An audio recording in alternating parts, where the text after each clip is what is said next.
Всем привет! Продолжаем разорять официальную медицину. Сегодня речь пойдет о хурме. Вот так выглядит дерево хурмы.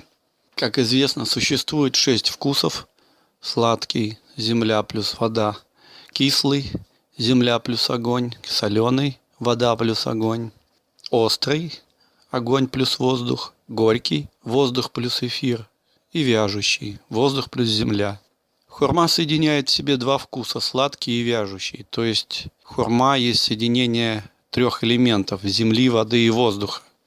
То есть это плод, характерный именно для земли и для ее жителей.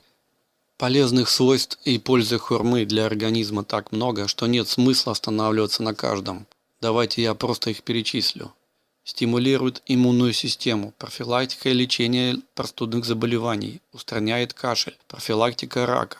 Выводит из организма лишнюю соль и токсины, обладает мочегонным эффектом, улучшает работу сердца, борется с гипертонией, повышает гемоглобин, профилактика анемии, лечит заболевания дыхательной системы, нормализует работу пищеварительной системы, улучшает метаболизм, способствует похудению, формирует здоровый плод ребенка, повышает остроту зрения, останавливает кровоточивость десен, замедляет старение, поднимает настроение, помогает в борьбе со стрессом и депрессией, лечит кожные заболевания, оказывает омолаживающий эффект, борется с варикозом. Сейчас как раз время созревания хурмы.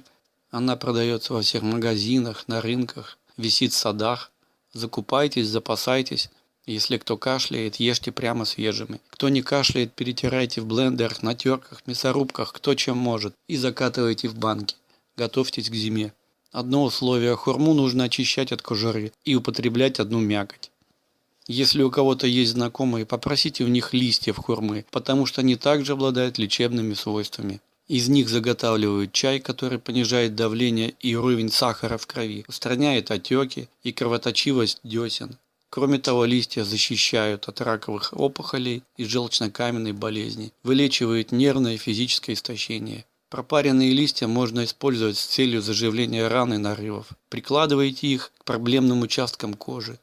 Для приготовления целебного напитка необходимо залить сухие или свежие листья кипятком и дать настояться 30-40 минут. Всем пока. Будьте здоровы, не кашляйте.